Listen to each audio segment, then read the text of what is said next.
السلام علیکم ورحمۃ اللہ وبرکاتہ۔ دوستو، آج میں آپ کے سامنے شب قدر میں کیا پڑھنا چاہیے اور شب قدر کی نفل کیسے پڑھنی چاہیے، کتنی رکعت پڑھنی چاہیے، ان نمازوں میں کیا پڑھنا چاہیے، یہ تمام باتیں بتانے والا ہوں۔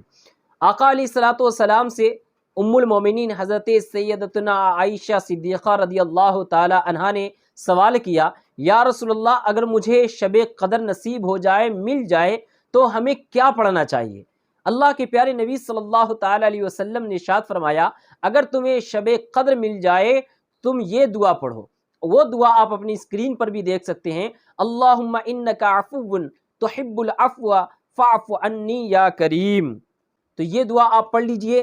آپ اس کی تعداد متعین بھی کر سکتے ہیں، غیر متعین بھی پڑھ سکتے ہیں، یعنی بے شمار پڑھ سکتے ہیں۔ 11 بار شروع میں آپ درود شریف پڑھیں گے، اس کے بعد جتنا ہو سکے 100 پڑھ لیجئے، 200 پڑھ لیجئے، 300 بار پڑھیے، جتنا ہو سکے آپ اس دعا کو پڑھیے، اللہم انک عفو تحب العفو فاعف عنی یا کریم۔ اس کے بعد پھر 11 بار درود شریف پڑھیے۔ حضرت سیدنا علی مرتضی رضی اللہ تعالی عنہ ارشاد فرماتے ہیں کہ جو شب قدر میں 7 مرتبہ سورۃ القدر پڑھ لیتا ہے، یعنی انا انزلناہ فی لیلۃ القدر، یہ جو پوری سورۃ طیبہ ہے، پورے 7 بار اس کو پڑھ لیتا ہے تو اللہ تعالیٰ اس کو ہر بلا سے محفوظ فرما دیتا ہے، اور اللہ کے مقدس فرشتے 70,000 فرشتے اس کے لیے دعائے مغفرت کرتے ہیں۔ 7 بار سورہ انا انزلنا سورۃ القدر آپ کو پڑھنا ہے۔ اب آئیے دوستو، میں آپ کو بتاتا ہوں کہ اس کے اندر نفل کون سی پڑھنی ہے اور کتنی پڑھنی ہے اور کیسے پڑھنی ہے۔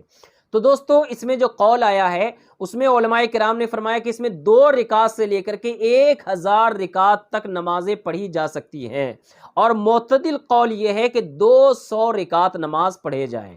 تو جو آپ کو ممکن ہو، کوئی متعین نہیں ہے۔ اگر آپ 8 رکعت، 20 رکعت، 40 رکعت بھی پڑھیں گے تو آپ پڑھ سکتے ہیں، آپ کو انشاءاللہ بے انتہا ثواب ملے گا۔ چونکہ اس رات میں اور بھی دیگر اوراد و وظائف ہوتے ہیں، تو آپ ایک مخصوص متعین کر لیجئے کہ مجھے 40 یا 50 یا 60 یا 100 رکعت نماز نفل پڑھنی ہے۔ آپ کو وہ نماز پڑھنا کیسے ہے؟ تو آپ نماز کا طریقہ تو جانتے ہوں گے۔ اگر نماز پڑھنے کا طریقہ آپ کو نہیں آتا ہے تو مردوں کے لیے بھی میں نے ایک مخصوص ویڈیو بنایا ہے، اور عورتوں کے لیے بھی میں نے ایک مخصوص ویڈیو بنایا ہے۔ اگر مرد آپ اس ویڈیو کو دیکھنا چاہیں تو اس میں جا کر کے پورا ڈیٹیلنگ کے ساتھ نماز سیکھ سکتے ہیں، کیا نماز میں پڑھنا ہے، کیسے نماز میں پڑھنا ہے، کیسے جھکنا، کیسے سجدہ کرنا، وہ میں نے بتایا۔ عورتوں کے لیے بھی کیسے ہاتھ اٹھانا ہے، کیسے باندھنا ہے، کیسے جھکنا ہے، کیسے سجدہ کرنا ہے، کیا پڑھنا ہے، وہ تمام چیزیں میں نے ان ویڈیوز کے اندر بتائے ہیں۔ تو آپ سب سے پہلے نماز کا طریقہ سیکھ لیجئے، اور نماز کا طریقہ اگر آپ کو آتا ہے تو میں آپ کو بتاتا ہوں اس نفل کو آپ کو پڑھنا کیسے ہے۔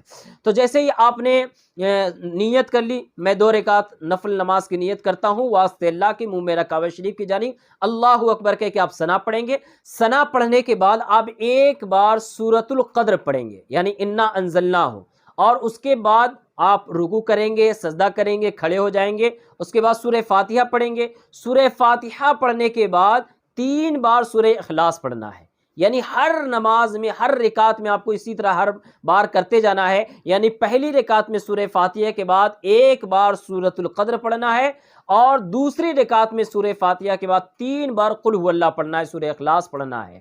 اس طرح آپ پڑھتے جائیں، پڑھتے جائیں، پڑھتے جائیں، جتنا ہو سکے آپ نفل نماز پڑھیں۔ یہ ایک آسان طریقہ ہے۔ اس کے بعد وہ ورد اور وظیفہ جو میں نے آپ کو بتایا وہ کر لیجئے، درود شریف کی کثرت کیجئے، اور سب سے اہم اور سب سے ضروری ہے دوستو، اس رات میں اپنے گناہوں کی معافی مانگیے اللہ کی بارگاہ میں، توبہ کیجئے۔ توبہ کی رات ہے، زیادہ سے زیادہ اپنے گناہوں سے توبہ کیجئے، اللہ کی بارگاہ میں معافی مانگیے، بخشش مانگیے، مغفرت مانگیے، جنت طلب کیجئے۔ اور یہ رات تو اللہ تعالیٰ دینے پہ ہی رہتا ہے، اس کی رحمتیں جوش میں رہتی ہیں۔ جو چاہیے آپ کو مانگیے، اخلاص کے ساتھ، دل کی گہرائیوں کے ساتھ، گڑ گڑا کر کے، رو کر کے، آنسو بہا کر کے رب کی بارگاہ میں مانگیے، انشاءاللہ جو مانگیں گے آپ کو مل جائے گا۔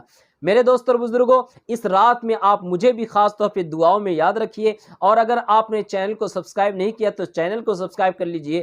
اس ویڈیو کو ثواب کی نیت سے شیئر کر دیجئے تاکہ دوسرے لوگ بھی جان سکیں کہ شب قدر میں کیا پڑھنا ہے۔ السلام علیکم ورحمۃ اللہ وبرکاتہ۔